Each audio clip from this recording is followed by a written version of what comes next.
Hello aspirants, welcome to our YouTube channel Adhyan Path, and today we will be covering important operations launched in 2025. ये जो है topic ये prelims perspective से ना काफी important हो जाता है, ठीक है। प्लस पहले तो ऐसे पूछ लेते थे मैच द फॉलोइंग में कि जैसे ये ऑपरेशन है, ठीक है, और ये किस चीज के लिए था।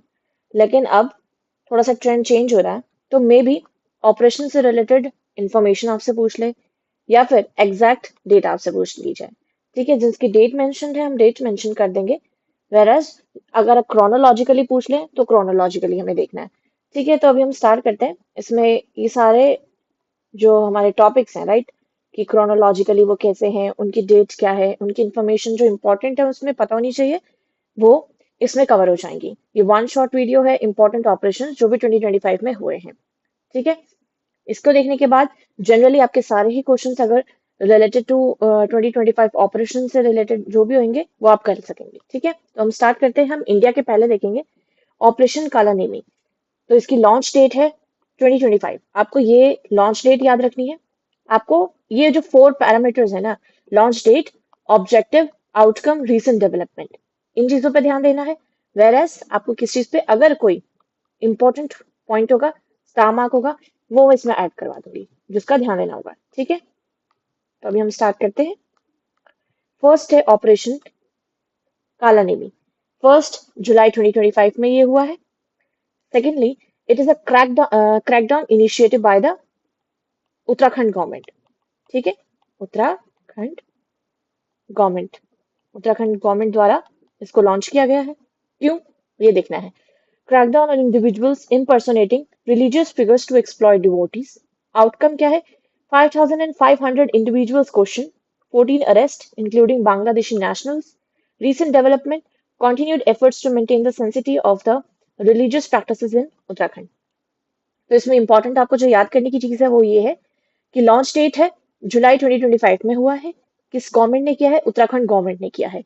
अभी क्यों किया है कि जो फ्रॉडुलेंट इंडिविजुअल्स थे, जो रिलीजियस फिगर्स के भेस में आते थे, जैसे फेक बाबाज, साधु हो गए, तो उन चीजों के लिए किया है। उस चीज को प्रिवेंट करने के लिए किया है, ताकि जो स्टेट की सेंसिटी है, उसकी जो रिलीजियस साइट्स हैं ना, उसको बचाया जा सकते, और जो prevent the exploitation of people's faith, इस चीज को भी प्रिवेंट कर सके, हम प्रोटेक्ट कर सके।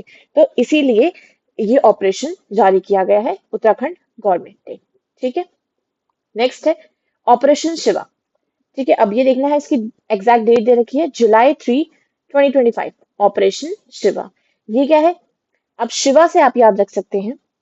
देखो, काला नेमी है। काला नेमी को आप कैसे कर सकते हैं कि काला नाम, ब्लैक नेम, ब्लैक काम, काला धंधा, राइट, ऐसे करके।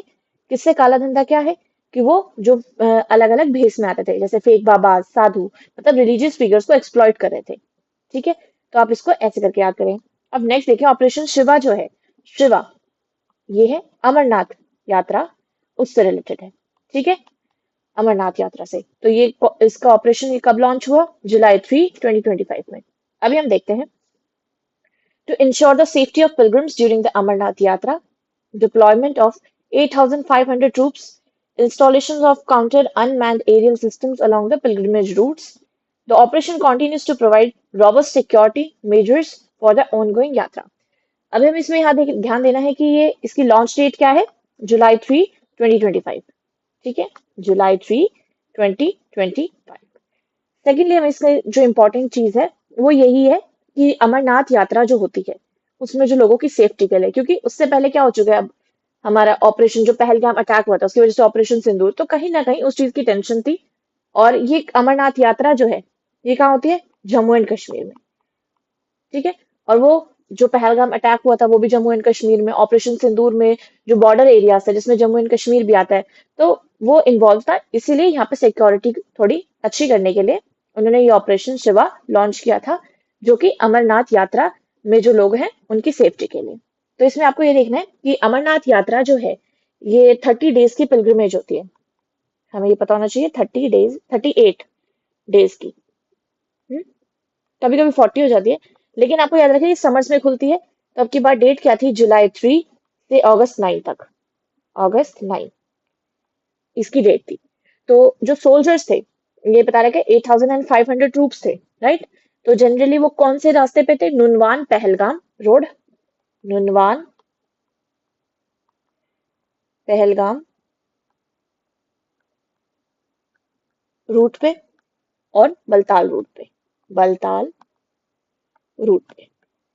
ठीक है, ये याद हो सके, वैसे इजी है, याद हो जाएगा आपको। बस ये देखें, 38 डेज जुलाई 3 से अगस्त 9 तक था। अमरनाथ यात्रा की, अगर अमरनाथ की अगर हम बात करें तो ये एक शिवजी जी को डिवोटेड है, और ये कितने ऊपर है? 3880 मीटर ऑल्टीट्यूड है इसका, ऑल्टीट्यूड। ठीक है, ये भी याद रखें। नेक्स्ट देख लेते हैं हम, ऑपरेशन ट्रू प्रॉमिस 3। ये हमारा third operation, operation True Promise 3। अब ये देखिए, इसकी डेट क्या है? जून 13। ऊपर वाले की थी जुलाई 3। अब हम जुलाई से जून जनवरी ऐसे जाएंगे, ठीक है। तो जून 13 में क्या है? Iran initiated Operation True Promise 3 as a retaliatory measure in response to Israeli air strike on Iranian nuclear facilities. They aim to strike back at Israeli cities, military infrastructures using advanced missile and drone technology. जिसकी वजह से operation involve multiple waves of attacks, includes the use of Shaheed 136 drone and precision guided missiles. अब as of 26 जून, ये recent development की बात करें, Iran had launched 22 waves of Operation True Promises over a span of 12 days, inflicting precedented damage on Tel Aviv. अब इसमें आपको important चीजें याद क्या रखनी है? फर्स्ट तो इसकी लॉन्च डेट जून 13 2025 में। इसमें क्या था? ये एक लार्ज स्केल का ईरानियन मिलिट्री ऑपरेशन है। अब ये ऑपरेशन किसका है? ईरानियन ईरानियन मिलिट्री ऑपरेशन है, ठीक है। 13 जून का हुआ है।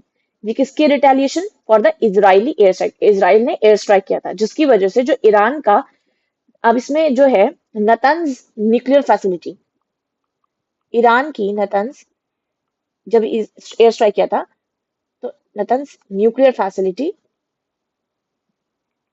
वो डिस्ट्रॉय हो गई थी। सेकेंडली, जो वहां पे मौजूद थे senior Iran military and nuclear officials, उनकी डेथ हो गई थी, ठीक है। जो मिलिट्री एंड न्यूक्लियर ऑफिशियल्स वो डाई, तो ठीक है, उन्हें बदला लेना था। तो उन्होंने, दे एम टू स्ट्राइक बैक। अब जब उन्होंने स्ट्राइक किया तो उन्होंने क्या किया क्या? बहुत डैमेज किया था, राइट। उन्होंने यूज क्या किया था? शहीद 136 ड्रोन। ये तो ये इंपॉर्टेंट है, थोड़ा इसे याद रखना। नेक्स्ट है, आपको ये याद रखना है कि ये ईरानियन मिलिट्री ऑपरेशन था। नेक्स्ट आपको याद रखना है कि जून 13 2025 में था। अगर हम बात करें अटैक की, तो उन्होंने इजरायली मिलिट्री साइट्स पर अटैक किया था, जैसे तल नौफ एयरबेस, गिलीलोत इंटेलिजेंस बेस, किरिया आईडीएफ, जिसका हेडक्वार्टर कहाँ पे? तल अवीव में। और फिर रेजिडेंशियल एरिया से तल अवीव, हाइफा, बेनी ब्राक, वहां पे सिविलियन कैजुअलिटीज हुई थी। रेजिडेंशियल एरिया था, इसीलिए वहां पे भी स्ट्राइक किया था। फिर एक याद है, विजमन इंस्टीट्यूट ऑफ साइंस है, और गवमम नेगर एडवांस टेक्नोलॉजिकल पार्क है, उसको भी टारगेट किया था। वहां क्या था? जो साइंटिफिक रिसर्च लेबोरेटरीज थी वो भी डैमेज हो गई थी, ठीक है। मतलब इतना डैमेज इन लोगों ने किया। फिर एक बजान ऑयल रिफाइनरी थी कॉम्प्लेक्स, हाइफा पावर प्लांट था, वहां पे भी स्ट्राइक हुआ, जिसकी वजह से वहां आग लगी, और जितने भी ऑपरेशन थे वो वहीं के वहीं रोक दिए गए, ठीक है। फिर सोरोका मेडिकल सेंटर था बीर शेवा में, उसको भी हिट किया, तो जो हॉस्पिटल में काफी इंजरीज हुई थी, इमरजेंसी वगैरह में जो लोग थे वहां पे काफी इंजरीज हुई थी। तो अगर हम बात करें उनकी, उन्होंने क्या किया? ईरा, ईरान ने कॉम्बिनेशन किया किसका? बैलिस्टिक मिसाइल का और शहीद ड्रोन्स का, जिसकी वजह से जो इजराइल डिफेंसेस थे, है ना, वो ओवरवेलम हो गए, और एक वाइड स्प्रेड डैमेज हुआ, ठीक है। अगर वैसे आपसे पूछा नहीं जाएगा कि उनका क्या क्या डैमेज हुआ, लेकिन सिर्फ आपको अगर पूछा जाए तो आपको कुछ चीजें याद रखनी है, जैसे टेल नॉफ एयरबेस, ठीक है, ग्लीलॉट इंटेलिजेंस बेस, किरिया आ रही किरिया आईडीएफ, जिसका हेडक्वार्टर कहाँ है? तल अवीव। ये तो ये क्या थी? मिलिट्री साइट्स थी। फिर उन्होंने करा रेजिडेंशियल एरिया, रेजिडेंशियल एरिया पे। रेजिडेंशियल एरिया तल अवीव, हाइफा, ब्नी ब्राक, जिसमें काफी सिविलियन सी उसकी कैजुअलिटीज देखी गई हैं। फिर था उन्होंने science research labs. Science research labs थी, उनको डिस्ट्रॉय किया। वो कौन सी थी? Weizmann Institute of Science, Weizmann Institute of Science, ठीक है। और एक था गव यम नेगर एडवांस एडवांस टेक्नोलॉजिकल पार्क, ठीक है। ये भी उन्होंने किया था। फिर एक ऑयल रिफाइनरी थी, वो करी थी उन्होंने बजान ऑयल रिफाइनरी। एक मिनट, बजान ऑयल रिफाइनरी, उस पर अटैक किया था, ऑयल रिफाइनरी, ठीक है। और एक Haifa power plant and Haifa power plant. Generally अगर स्टेटमेंट वाले क्वेश्चन आ गए तो आपसे ये पूछ सकते हैं कि they strike the military site Glilot international base, ठीक है, या फिर किस दिया आईडीएफ। फिर अगर ऑयल रिफाइनरीज वगैरह की बात आई तो बजान ऑयल रिफाइनरी। अब सपोज करो हमें पता ही नहीं कि बजान ऑयल रिफाइनरी ईरान का है या इजराइल में है, तो हम कंफ्यूज हो सकते हैं, राइट। सपोज करो इनमें से कोई से भी ना देके वो कुछ इजराइल का लिख दें तो हम कंफ्यूज हो जाएं और वहां पे गलत कर जाएं, ऐसा नहीं करना है। ये चीजें थी जो डैमेज हुई थी, ठीक है। नेक्स्ट देख लेते हैं हम operation Sindhu.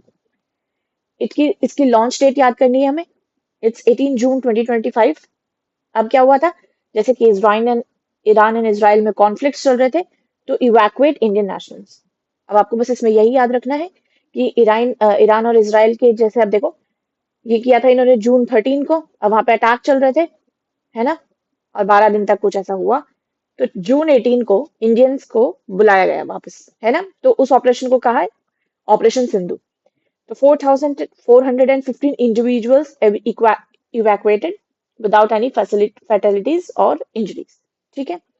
The operation concluded successfully with continued diplomatic engagement with the host countries. ये तो important नहीं है, बस इसमें important ये है कि to evacuate the Indian nationals from the conflict zones in Iran and Israel, there was an operation Sindhu, और उसकी डेट क्या है? जून 18, 2025, ठीक है।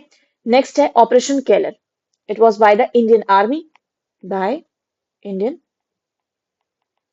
आर्मी, ठीक है। कब हुआ था? मई 13, 2025।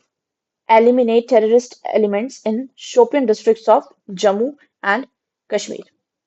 Neutralization of 3 terrorists in successful encounter. Ongoing operations aim to maintain peace and security in the region. आपको याद रखना है कि ऑपरेशन केलर में ये इंडियन आर्मी के थ्रू था। इसकी लॉन्च डेट थी मई 13। इन्होंने टारगेट क्या किया था? एलईटी, इनका टारगेट ये क्या है? लश्कर लश्कर ए ताइबा,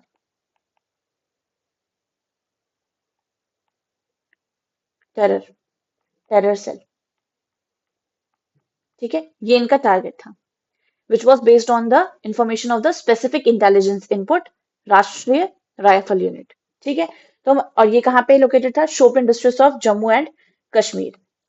तो इनका मेन पर्पस क्या था? टारगेट किसे किया था इन्होंने? लश्कर ए ताइबान टेरर सेल को, ठीक है, ऑपरेशन केलर में। अगर इसमें आपसे पूछा जा सकता है कि ऑपरेशन केलर जो था वो कौन से डिस्ट्रिक्ट में हुआ? Shopian district of Jammu and Kashmir. कब हुआ? मई 13, ठीक है, बाय इंडियन आर्मी। आपको बस इतना याद रखना है। फिर है ऑपरेशन सिंदूर, जो उसकी लॉन्च डेट क्या थी? मई 7, 2025। ये याद रखनी है, ये सबको याद रहेगी। नेक्स्ट है objective, retaliate against terrorist bases in Pakistan following the Pahalgam attack. पहले हुआ था कि पहलगाम अटैक हुआ था, और वो अटैक हुआ कब था? वो ही हमें डेट याद होनी चाहिए। इट्स 22 अप्रैल 2025, जिसमें क्या हुआ था? 26 हिंदू पिलग्रिम्स वर किल्ड, मतलब 26 हिंदुओं को मारा गया था, ठीक है, by the Resistance Front, by killed by Resistance Front. ये क्या है रेजिस्टेंस फ्रंट? ये एक पाकिस्तान बेस्ड टेररिस्ट ग्रुप है। Pakistan based terrorist group. ठीक है, अब इन्होंने स्ट्राइक कब किया था? 7 मई को। और टाइम अगर है तो अगर हम बात करें टाइम की, तो 1:05 से लेके 1:30 तक के बीच में, नाइट में, मतलब मॉर्निंग ही, नाइट AM। ठीक है, फिर उन्होंने स्ट्राइक कहाँ किया, मतलब क्या था?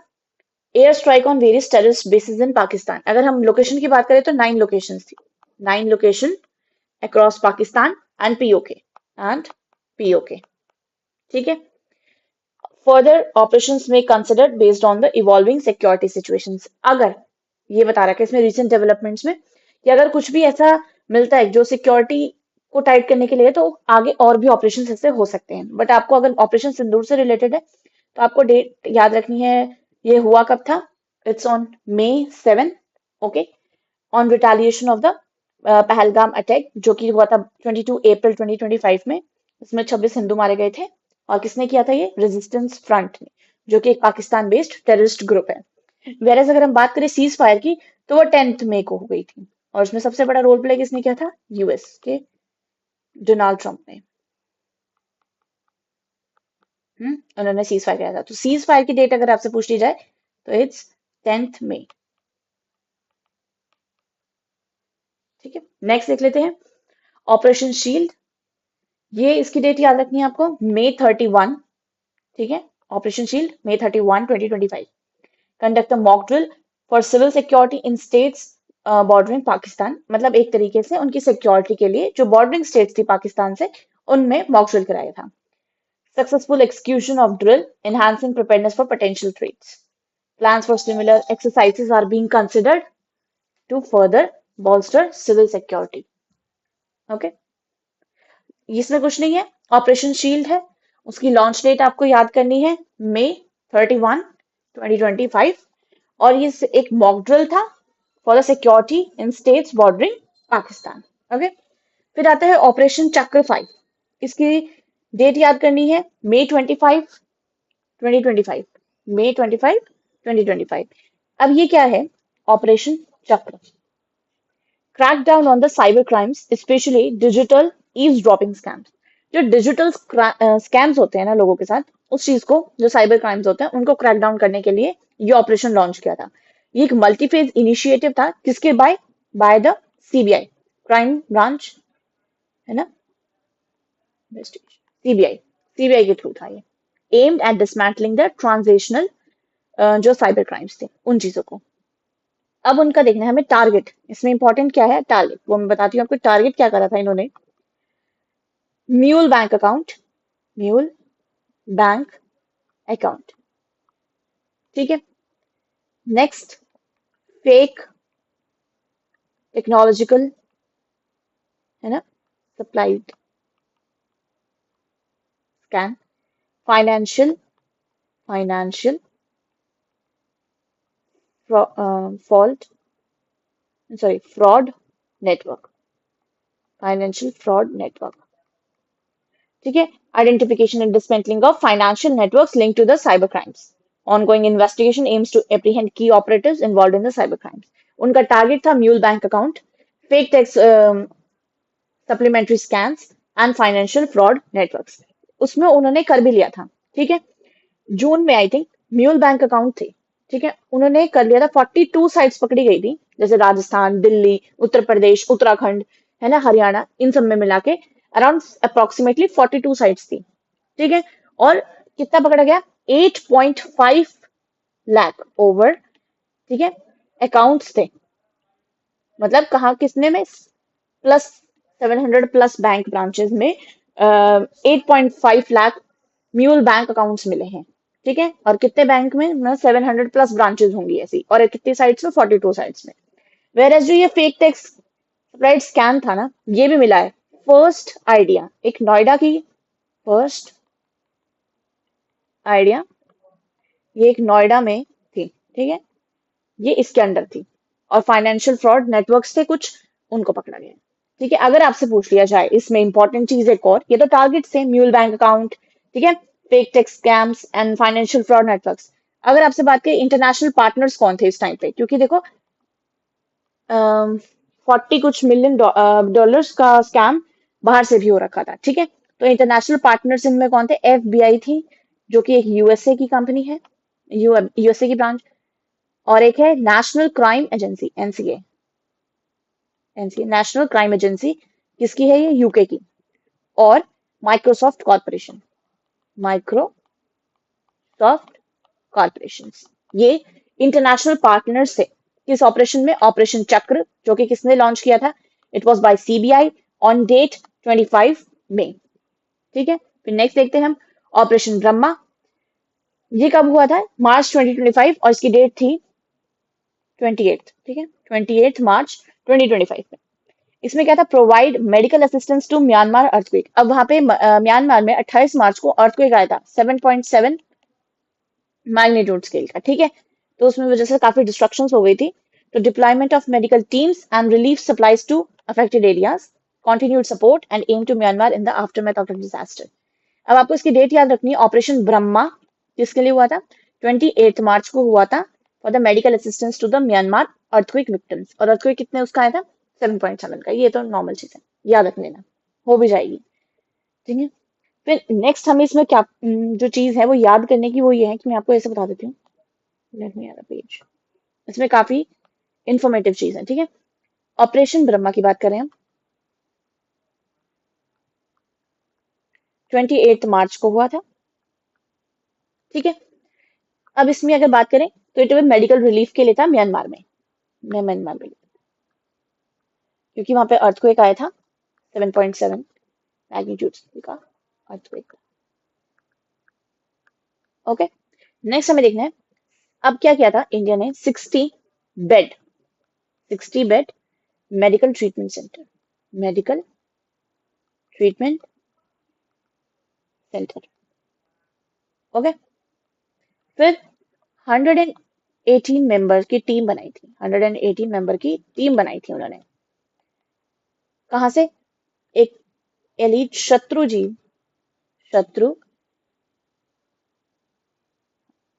Shatrujeet brigade medical responder.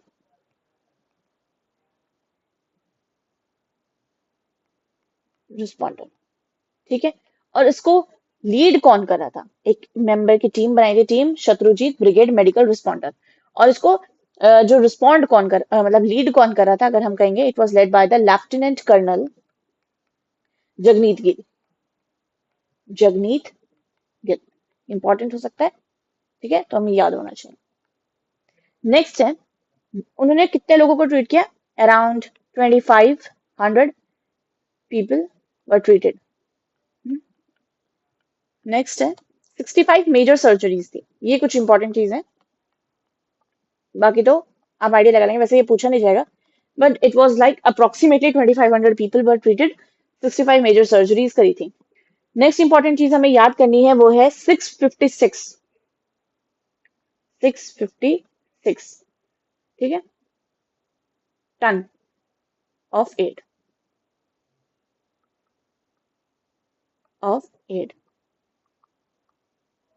जिसमें क्या इंक्लूड था? टेंट, ब्लैंकेट, फूड पैकेट्स, है ना, ब्लैंकेट, फूड पैकेट्स, ये सब था। अब ये यहाँ से अब ये यहाँ से इंडिया से म्यांमार लेके भी जाने वाला कोई होगा, तो ये किससे डिलीवर किया था? इंडियन एयरफोर्स के एयरक्राफ्ट, है ना, एयरक्राफ्ट, और कितने? 7। और Indian navy ships, Indian navy ships थी कितनी? 5। ठीक है, देखो, अगर ये जो 5 शिप्स हैं, अगर इसका देखें हम, तो मार्च 31 को आईएनएस सतपुरा, आईएनएस सतपुरा और आईएनएस सावित्री, आईएनएस सावित्री, ये पहुंच गए थे यंगोन 40 टन का एड लेके, 40 टन। ठीक है, फिर आते हैं अप्रैल 1, अप्रैल 1। अब एक दिन की हेल्प नहीं थी। ठीक है, आईएनएस करमुक, ठीक है, एनएलसीयू 52, 52। फिर से यंगॉन पहुंचे थे कुछ सप्लीमेंट्री एड्स के साथ, सप्लीमेंट्री एड के साथ ये भी यंगॉन ही गए थे, ठीक है। फिर आते हैं अप्रैल 6, अब 6 अप्रैल को भी गए थे आईएनएस घड़ियाल, आईएनएस घड़ियाल। ये किस चीज के साथ गए थे? 440 टन ऑफ राइस, ठीक है, एडिबल ऑयल, मतलब खाने का सामान लेके गए थे, एडिबल ऑयल और मेडिसिन लेके ये यंगॉन पहुंचे थे। फिर एक अगर एयरक्राफ्ट की बात करें, IAF C-130J, एक ये हरक्यूल एयरक्राफ्ट है, ठीक है। इसने क्या किया था? Overcome the GPS signals near Myanmar border, to overcome GPS signals, ठीक है, नियर म्यांमार बॉर्डर। ये थे हमारे जो भी इंफॉर्मेशन थी रिलेटेड टू ऑपरेशन ब्रह्मा। 28 मार्च को हुआ था म्यांमार में, म्यांमार के लिए, क्योंकि वहां पे अर्थक्वेक आया था। तो 60 bed medical treatment centre, 118 member की टीम बनाई थी, शत्रुजीत ब्रिगेड मेडिकल रिस्पॉन्डर, जो कौन लेड करा था? लेफ्टिनेंट कर्नल जगमीत गिल, ठीक है। 650 टन ऑफ एड्स थी, इसमें ब्लैंकेट, फूड पैकेट्स वगैरह सब थे। एयरक्राफ्ट की बात करें तो 7 थी, और शिप की बात करें तो 5 थी। आईएनएस सतपुरा और सावित्री, आईएनएस सतपुरा और सावित्री यंगॉन पहुंचे थे 40 टन के साथ मार्च 31 को। अप्रैल 1 आईएनएस जो करमुक था वो, और एलसीओ 52 सप्लीमेंट्री एड के साथ, और अप्रैल 6 को आईएनएस घड़ियाल 440 टन के साथ राइस, एडिबल ऑयल, मेडिसिन वगैरह के साथ। और एक आईएएफ C-130 हरक्यूल एयरक्राफ्ट था, उसने जीपीएस सिग्नल को ओवरकम करने के लिए, जो म्यांमार बॉर्डर के पास थी, उसको ओवरकम करने के लिए उसको यूटिलाइज किया गया था, ठीक है। ये इंफॉर्मेशन थी रिलेटेड टू ऑपरेशन ब्रह्मा, ठीक है। अब आप भूलेंगे नहीं, ऑपरेशन ब्रह्मा जो है वो 28 मार्च को लॉन्च हुआ था, ठीक है। नेक्स्ट है operation devil hunt, operation devil hunt. इसकी डेट है February 8, 2025। Address violent protest by the Sheikh Hasina supporters in Bangladesh, arrest of key protest leaders and restoration of orders, ongoing monitoring of the political situation in Bangladesh. अब आपको याद रखना operation devil Hunt जो है उसकी date क्या है? February 8, और ये मतलब जनरली इसमें कौन सी कंट्री इन्वॉल्व है? Bangladesh. It was an address violent protest by the Sheikh Hasina, ये तो चलो ठीक है, पर आपको याद रखना कि ये बांग्लादेश में हुआ था। Operation devil Hunt, generally date February 8, 2025, location जरूर याद रखें। नेक्स्ट है ऑपरेशन कोल्ड विंड, जनवरी 2025 में हुआ था। इसके अप्रोक्सीमेट डेट की बात करें तो ये 22 से 29 जनवरी तक हुआ था, ठीक है। और ये लॉन्च किसने किया था? BSF, border security force. अभी हम इसकी इन्फॉर्मेशन देखते हैं ना, फिर आपको पता चल जाएगा। Prevent infiltration attempts along the India Pakistan border in Jaisalmer, enhance border security measures, thwarting of potential infiltration attempts, continued vigilance along the border to maintain the security। Generally इसका काम क्या था?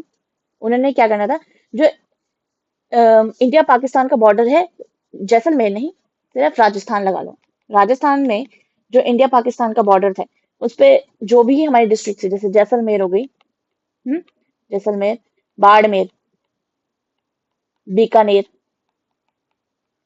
ठीक है, श्री गंगानगर, ये फोकस एरियाज थे, श्री गंगानगर। वहां पे सर्वेलेंस को इनहांस करना था, ठीक है, enhance the border security measures. तो जो ये क्या था? Operation cold wind, operation cold wind, ये राजस्थान के इंडिया पाकिस्तान बॉर्डर जो राजस्थान में है उसमें, जिसमें जैसलमेर, बाड़मेर, बीकानेर, श्रीगंगा पे फोकस किया गया था, ठीक है। ये किससे रिलेटेड था? हमारा ऑपरेशन कोल्ड विंड से, और इसकी डेट क्या थी? 22 से लेके 29 जनवरी 2025 में, ठीक है। अब इंटरनेशनल हम उनकी बात कर लेते हैं ऑपरेशन की, तो वो है operation spider web, operation spider web.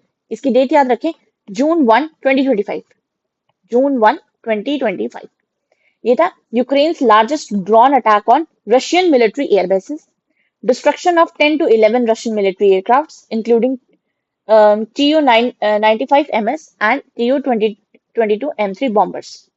The operation marks a significant escalation in Russia-Ukraine conflict with ongoing assessment of its impact। आपको याद रखना है जो ऑपरेशन स्पाइडर वेब था वो हुआ कब? June 1, 2025 में। किसने किया था? यूक्रेन ने किया है रशिया पे, लार्जेस्ट ड्रोन अटैक था, और रशिया की जो डिस्ट्रक्शन है वो याद करनी है।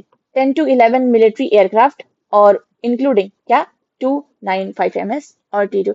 आपसे ये पूछ सकते हैं कि ये जो 295 MS है, T225 M3 बॉम्बर्स हैं, ये कौन से कंट्री से रिलेटेड है? Ukraine, Russia, Iran, Israel. ठीक है, ऐसे करके पूछ सकते हैं ना। तो हमें याद रखना है कि ये जो टू टू वाला है ये कौन है? रशिया। फिर थोड़ा सा इंपॉर्टेंट हो जाता है जो हमारे लिए जानना, वो है ऑपरेशन मिडनाइट हैमर। इसकी डेट याद रखनी है, जून 22। जून 22। स्पाइडर वेब की डेट क्या थी? जून 1। और मिडनाइट हैमर की डेट क्या है? जून 22। US strikes on Iranian nuclear site. Iranian की कौन सी न्यूक्लियर साइट पे? नतंज न्यूक्लियर फैसिलिटी और इस्पाहान न्यूक्लियर टेक्नोलॉजिकल सेंटर। ये कौन सी साइट थी? दो। नतंज, पहले भी इस पे बेचारे पे अटैक हो चुका है यहाँ पे, है ना, और अभी हमने पढ़ा ही था। और इस्पाहान न्यूक्लियर टेक सेंटर, ये दो थी, नतंज एंड इस्पाहान, याद रखें। डिस्ट्रक्शन ऑफ की facilities at Fordow, Natanz, Isfahan using B-12 spirit bombers and Tomahawk missiles. अब ये था टोमाहॉक क्रूज मिसाइल्स लॉन्च करी थी, ठीक है। और प्राइमरी वेपन 14 GBU-57, ऐसे याद रखें। एक और इनका था, जैसे ये तो होगा टोमाहॉक मिसाइल्स और ये B2, ये स्पिरिट बॉम्बर्स। एक और था 14 GBU-57, ठीक है, मैसिव ऑर्डिनेंस, और हाँ ऐसे, पेनिट्रेटर, पेनिट्रेटर, ये क्या है? एक बंकर बस्टर बॉम्ब है, ठीक है, वो चीज थी। तो ये भी ऑपरेशन मिडनाइट हैमर। और ये मिडनाइट इसलिए है क्योंकि रात को उन्होंने किया था 2 बजे के करीब, ठीक है, इसीलिए। और कौन सी न्यूक्लियर साइट थी? Natanz Isfahan nuclear tech centre, ठीक है। और Iran had vowed to continue its nuclear programme despite the strikes. ऐसा कहा था कि हम करते रहेंगे अपने न्यूक्लियर काम, आप चाहे कितने स्ट्राइक्स कर लें, ये भी उन्होंने यही कही थी। और आपको इसमें इंपॉर्टेंट चीजें जो याद रखनी है वो है जून 2025, जून 22 और 2025 में नतंज और इस्फाहान न्यूक्लियर यहाँ पे उनकी साइड पे स्ट्राइक हुआ था। और जो जो यूज किया था वो है B2 spirit bombers and Tomahawk missiles. फिर है operation rising lion. Launch date क्या है इसकी? 13 जून, ये याद रखें, June 13, 2025। Israel attack on Iran. अब इसराइल ने अटैक किया ईरान की न्यूक्लियर साइट पे। Significant damage to Iran's का nuclear infrastructure. Iran has expressed its intent to retaliate and continued its nuclear ambitions. अब जब ये हुआ था ना तो इसमें 2 लोगों की कैजुअलिटीज थी और वो काफी जैसे बड़ी पोस्ट पे थे, इसीलिए वो इंपॉर्टेंट हो जाता है, एक बार देख लो आप। बाकी ऑपरेशन राइजिंग लाइन याद रखनी, जून 13 को हुआ था। इसराइल ने ईरान की न्यूक्लियर साइट पर अटैक किया था, ठीक है। और यहाँ ऊपर भी ईरान की न्यूक्लियर साइट पर ही अटैक हुआ है। बट यहाँ पे कैजुअलिटीज देख लेते हैं हम क्या हुई थी। एक थे मेजर जनरल, हुसैन सलामी। वो कौन थे? ये थे commander of Islamic Islamic Revolutionary Guard Corps, ठीक है। एक थे major general Mohammad Bagheri, major general Mohammad Bagheri, ठीक है। ये कौन थे? Chief of staff of Iran armed forces, Iran की आर्म्ड फोर्सेस के चीफ स्टाफ थे। तो मेजर जनरल मोहम्मद बघेरी और मेजर जनरल हुसैन सलामी, इन दोनों की डेथ हो गई है इस ऑपरेशन में, ठीक है, ऑपरेशन राइजिंग लाइन। अब देखें कि हमने जितने भी मेजर मेजर ऑपरेशंस थे और इंपॉर्टेंट भी एग्जाम पॉइंट ऑफ व्यू से थे, वो हमने इसमें कवर कर लिए हैं, ठीक है। अब आप कहेंगे कि ये बहुत बड़ी हो गया है, बहुत ज्यादा इलेबोरेशन हो गया है। देखो, एग्जाम का जो पैटर्न है वो इवॉल्व हो रहा है। यू डोंट नो कि अब कौन सा क्वेश्चन पूछ लिया जाए, पर ऑपरेशन से रिलेटेड अगर कोई क्वेश्चन आता है तो या तो किस बेसिस पे होगा, आपसे एग्जैक्ट डेट पूछी जा सकती है, क्रोनोलॉजिकली उन्हें लगाने के लिए कहा जा सकता है, या फिर ये कह देंगे कि ये ऑपरेशन हुआ है और ये ऑपरेशन हुआ कहाँ है, एग्जैक्ट लोकेशन पूछ सकते हैं, राइट।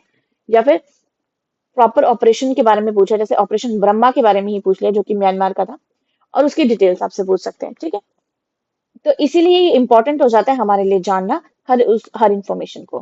ठीक है, यहाँ पे हमने मिलिट्री ऑपरेशंस जो भी थे वो यहाँ पे कवर कर लिया। ऑपरेशन ब्रह्मा हमने अच्छे से देख लिया है।